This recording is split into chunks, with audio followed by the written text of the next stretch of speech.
Howdy everybody, this is Omar, your Audio Amigo, back with another Audio Amigo review for you guys. Today we're going to be taking a look at an IEM from Twistura, and I know that several of you are going to be throwing tomatoes at the screen since this isn't the D major, or D minor, sorry. Instead, this is the new Woodnote, a premium single dynamic driver IEM priced at $160 US. Featuring a ultra-thin wood diaphragm and interchangeable nozzles, does the Woodnote manage to stand out amongst the rest of the premium single DDs at this price range? Let's find out.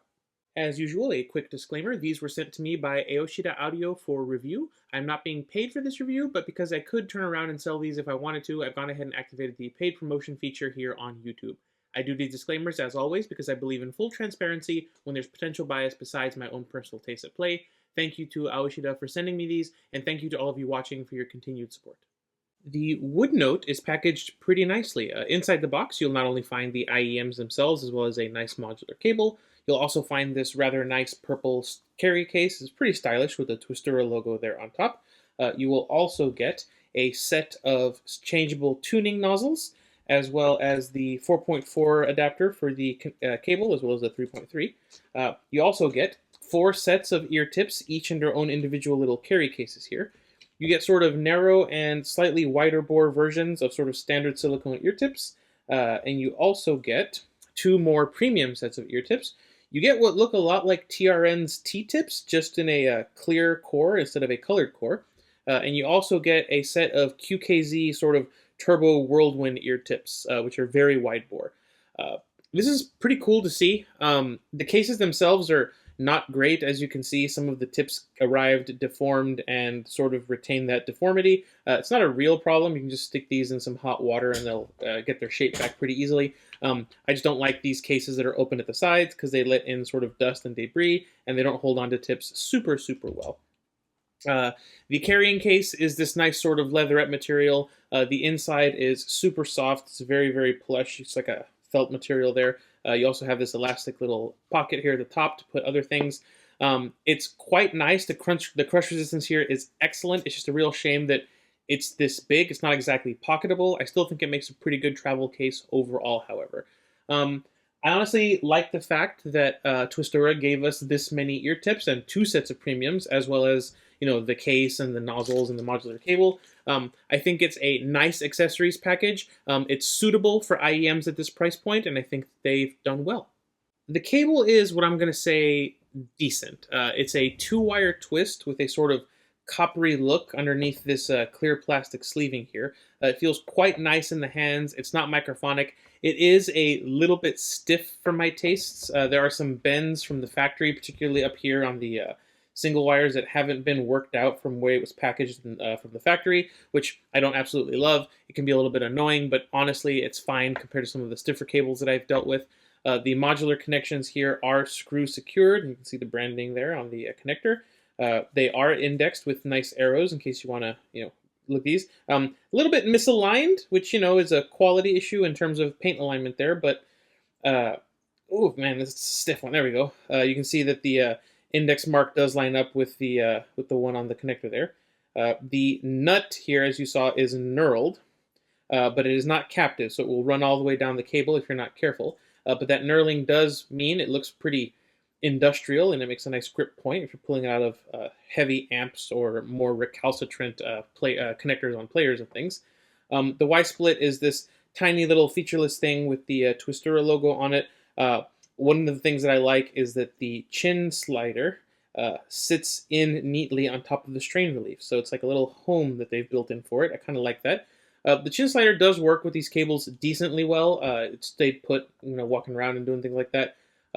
Ear hooks, since it's a single cable, there's no crinkle and they're very comfortable.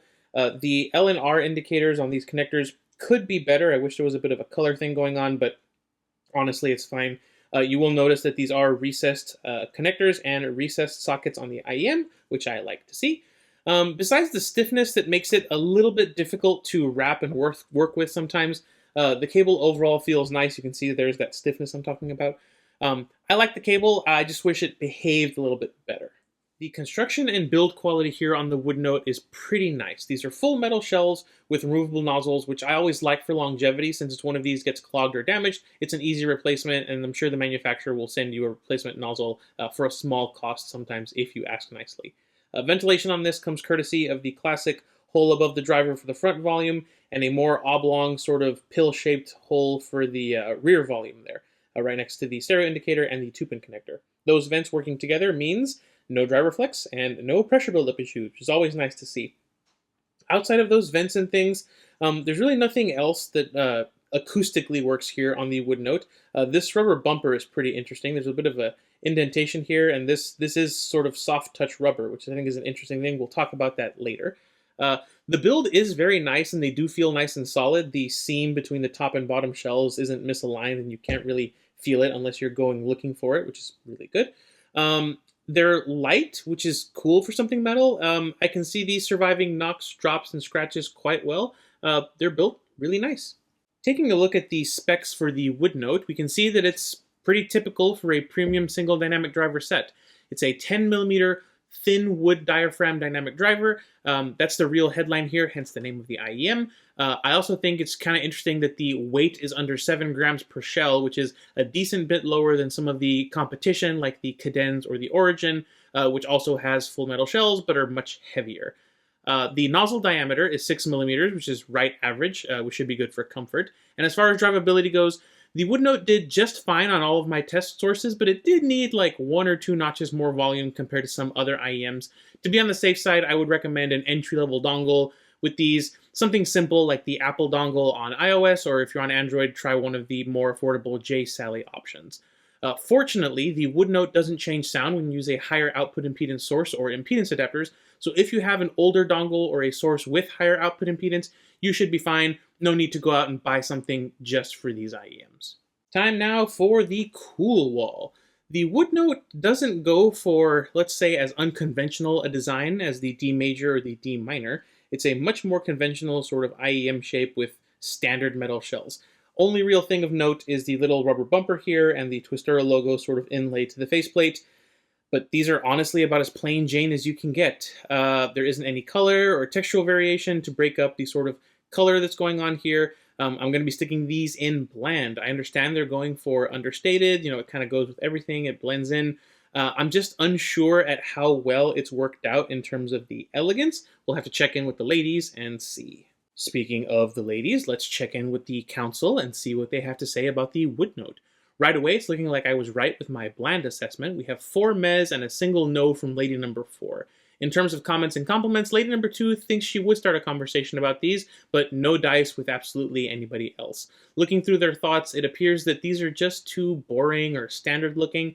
Not a whole lot of positive or engaging thoughts about these overall, but also not a lot of negativity. So, swings and roundabouts, except for lady number 4, you know, she just doesn't like these at all. That's par for the course, though. I think that I was vindicated in putting these in my bland section. Comfort on the Woodnote is honestly really nice. The rubber bumper here doesn't do too much for me personally in terms of comfort, but the overall shape and design is pretty nice, and the fact that these are standard, non-sort of semi-custom shells is pretty basic. They're lightweight, well-ventilated, the nozzle diameter is right on average. All of that adds up to make for hours and hours of comfy listening with no issues, hotspots, or problems. While this little caved-in area for me and the rubber bumper made zero difference to my life, that little divot was a godsend for my wife. She ended up giving these a score of like a glove, and she specifically called out how this little dip here made it so that her anti-tragus didn't rub uncomfortably on the IEM shells. Add in the standard nozzles that worked with her smaller than usual ear tips, and she honestly ended up really liking these for smaller ears. The ear hooks even held the weight nicely, so you know what? Good job, Twistura. Before we can get started with the audio evaluation, we need to talk about these tuning nozzles. Grab them over here. And see how they affect the tuning and the sound on the Woodnote. I'll go ahead and pull up the graph as you can see here. The vocal and instrumental nozzles essentially turn up the mids and the treble here on the Woodnote. Honestly speaking, they sound very similar to each other in my ear, while the vocal and instrumental nozzles do add some sizzle, sparkle to instrument and vocal harmonics. I personally found that they got borderline shouty and decently sibilant compared to the standard nozzles. If you prefer a little extra spice to your vocal and instrument harmonics, I think either of these nozzles represents a good option.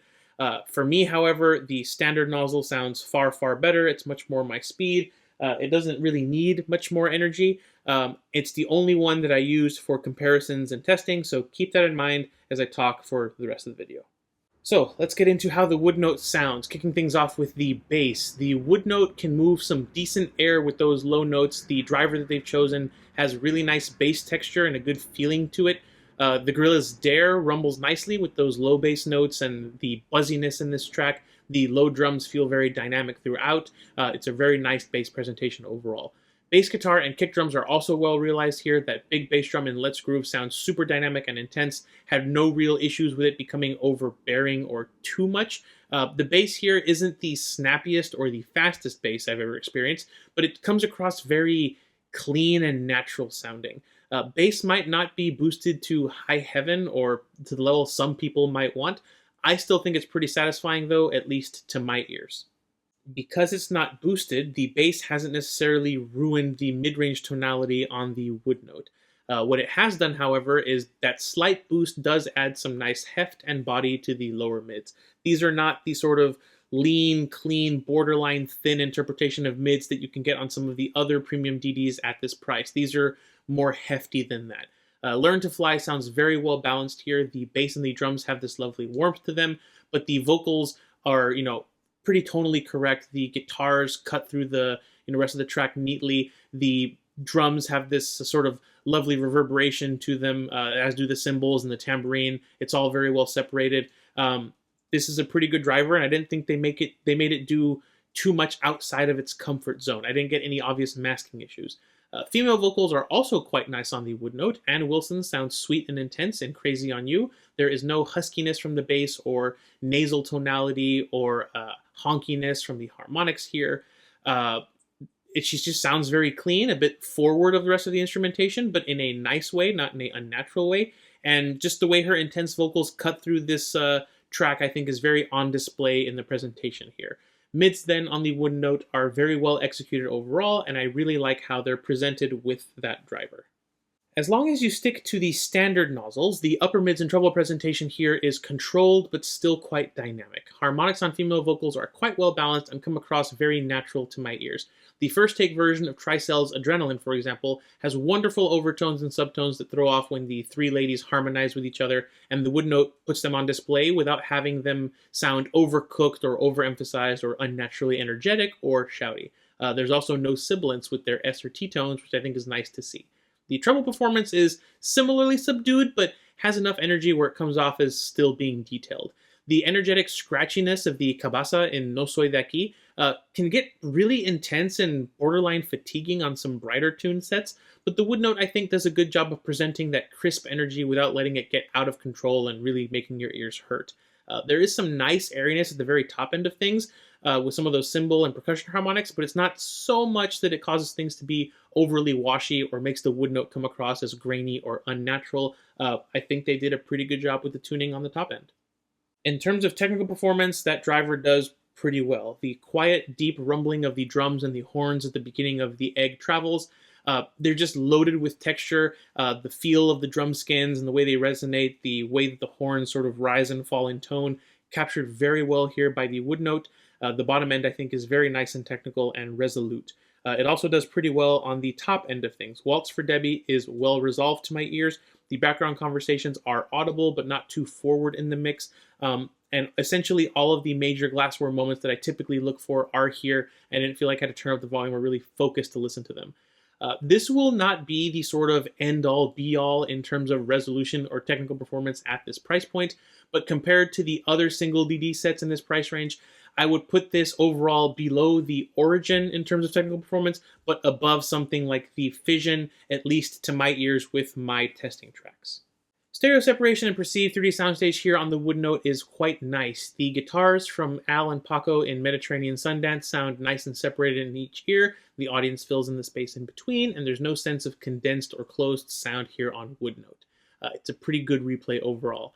The same goes for perceived 3D soundstage and imaging performance. Samba Triste sounds really nice on Woodnote. The bass, the horns, the guitars, they're all played very cleanly in space. The bass is sort of forward of the saxophone, but both of them are sort of off to your left. It's a very solid performance. This track, I think, sounds very wide and a little bit deep. I would say the Woodnote is a bit above average in terms of perceived 3D soundstage and imaging, at least at this price point. The Twistura Woodnote then, I would describe this as a sort of warm-leaning, sort of neutral-ish set with a pleasantly colored mid-range. It's not the most resolving set in the world or the most dynamic sounding, but it just sounds very sweet, very natural, very timbrally correct, especially with female vocals. It does have a little bit of extra pop there, which I think works. Problem is, it's not the only IEM at or around this price point with this tuning. In fact, I would say that this is actually a pretty common tuning for single DDs. So how exactly does the Woodnote stack up to the competition? Well, let's get started. We'll start our comparisons off with an IEM that has become quite popular, and for good reason. It's the versatile little Tanchjim Fission, priced at $130 US. The Fission, with its brass nozzles and the switch in its default position, is eerily similar in terms of overall tonal balance to the Woodnote. I would say pretty shockingly similar. The A-B comparison section here was pretty interesting as a result. I think that the Fission is maybe a hair rumblier in the bass, but it's barely noticeable to me. What is more noticeable is the way that these sets handle the upper treble. The Fission is noticeably airier and more energetic. It has a little bit of extra shimmer, sparkle, a bit of extra washiness with some of those instrument harmonics compared to the more relaxed tonal balance here on the Woodnote. The Fission is $50 less at MSRP, but the accessories package here is kind of disappointing compared to the one on the Woodnote. You don't get a hard case here, and you only get one set of tips. The Fission, however, does have nozzles as well as a dial and a DSP app on top of that, so it is the more versatile, more customizable IEM. However, if you just wanted to stick with the brass nozzles and the default switch position here with the analog plug, you could upgrade to something more comfortable and with better accessories, and for that, I think the Woodnote represents a good option. Next up is another IEM that scored like a glove on the tiny ear test. It's the Meze Alba, priced at $160 US. To my ears, the Alba is cleaner and brighter than the Woodnote. It's got a little bit more of a sub-bass rumble than the Woodnote does, but it's not as punchy in the mid-bass as the Woodnote can be. In terms of female vocals, I think both of them handle them very similarly, but the Alba is sparklier overall, it's airier, and it's much more energetic across the treble compared to the Woodnote. If you're sensitive to sibilance or upper treble energy, I think the Alba is a riskier choice compared to the Woodnote, but the Woodnote is a bit more forward with female vocals. I think that there's room for both of these. They don't really compete with one another. The tuning is quite different. The Alba's going for more of a clean, detailed sound with more treble energy, while the Woodnote is a more relaxing sort of listen with more forward female vocals. I like them both for different things. I think they both work great.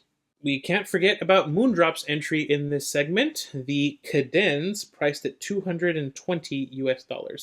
The Kadenz and the Woodnote are fairly similar in that they're both sort of warmish and vocal forward, but the difference is the way that you order those two words. The Woodnote here is a warmish vocal forward set, while I would describe the Kadenz as a vocal forward set with some warmth.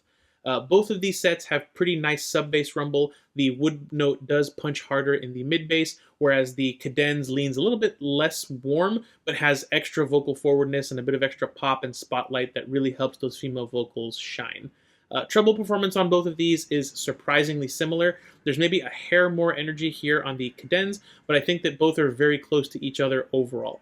If you want female vocal spotlight more than you want mid-bass punchiness, the Kadenz is the way to go, but if you still want great vocals with some more warmth to the sound overall, I think the Woodnote is a nice alternative. Why don't we bookend the comparison section with another Tanchjim set, and we'll do so by bringing in the Origin, priced at $260 US. Like the Fission, the differences between the Woodnote and the Origin are a little more subtle. This A-B comparison was a bit more, easy to do than with the Fission, though.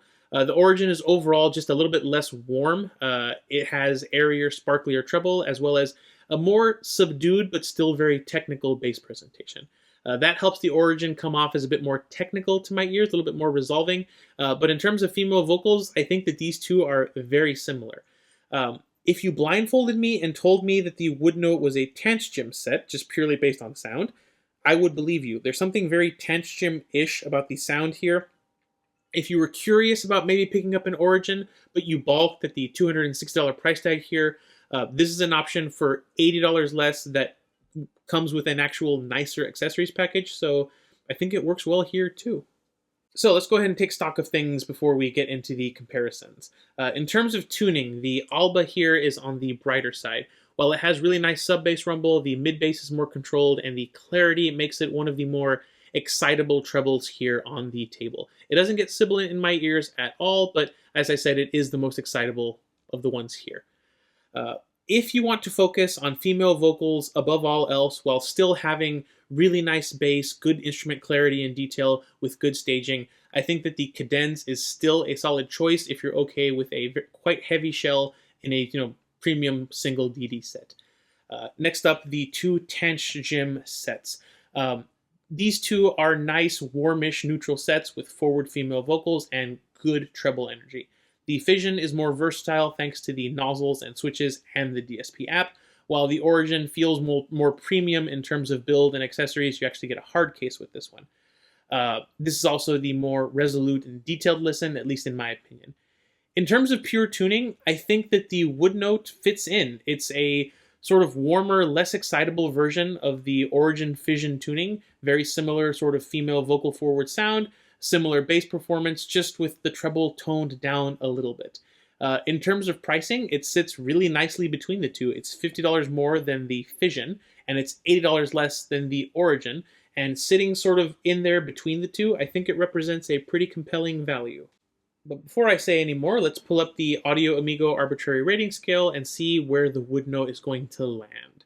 This is a pretty solid IEM overall. The build quality is nice, the comfort is good, the cable could be better, but I think it suits the IEM pretty well. The ear tip options are varied, the carrying case is nice, and the sound, while the nozzles didn't work for me in terms of versatility, I still think the sort of standard tuning is pretty great. The main competition for this is going to be these two Tanchjim sets in terms of tuning. And in terms of pricing, I think, as I said, it sits very comfortably between these two. Although it may not represent the same level of versatility as the Fission, the Woodnote is better built, in my opinion, with better accessories and a more relaxed treble. It's a similar story with the Origin. It's not as resolute as this, and it doesn't have the same heft and heaviness of these shells, but it is warmer, more relaxing, and because it's lighter weight, more comfortable. And again, I like the accessories here better than I like the accessories here. I think that it adds a warmer option to the premium single DD market while not going full bass head like the Heidi's MK12 did. I quite like the Woodnote. I think it sounds nice, it presents itself well, it doesn't do anything really wrong, honestly. I think it's going to go in the This Is Brilliant tier because I think that it makes a pretty good alternative to the Tanchjim sets that are already very highly regarded. If you're treble sensitive, especially, this is going to be sort of just what the doctor ordered. It's a safer, very similar presentation to the other two, while retaining some of that balance that makes these two very recommendable. So, who should be buying one of these? Well, it's not going to be bass heads. I don't think they're going to be happy with the amount of sub-bass that this has. It's also not the punchiest set in the world, and basses will definitely want a little bit more of that. Treble heads are going to be disappointed with the airiness and sparkle that's on display here. You might also skip this one if you already have a Tanchjim Fission or a Meze Alba or a Tanchjim Origin. It's more of a side grade in terms of tuning, and unless you're looking for something specifically calmer, I think you should just stick with these and save your money on this one. If, however, you don't have the Origin, you've been looking at it, you think it's just a little bit too expensive for what it is, this can get you better accessories and a slightly warmer sound for $80 less, which I think is a good option. This can also be great if you want a nice vocal forward single dynamic driver set, but you want punchier bass than what you can typically get with the other options. I think that the extra warmth here comes through quite nicely. Finally, if you've been wanting to pick up one of these sort of $200-ish premium all-metal single DD sets, but you are treble sensitive, and you tried the MK12 and thought that it was just way too bassy, I think that the Woodnote represents a logical sort of middle ground option. I think it makes a great choice. I think they got the pricing right here. It's not quite $200, but it's also a decent bit above the sort of $120, $130 class. And that's it for the Woodnote. Even though the nozzles aren't my thing, the standard tuning here is a winner, so I don't mind it all that much. Coming up next is the hotly anticipated Zigat Horizon, and following that will be the Odyssey 2. So I'll finally be caught up with Zigat again, at least until they release another set before Christmas. So look forward to those reviews. For now, though, thank you all so very much for watching. Huge shout out to my Compadres Club members. Remember, $5 a month and you get to decide what I review with your money, and you help make the channel more independent and less reliant on samples and tours, which I very, very much appreciate. I really hope you enjoyed the video. I hope you have a great rest of your day. This has been Omar with Audio Amigo Reviews, and I will catch y'all next time.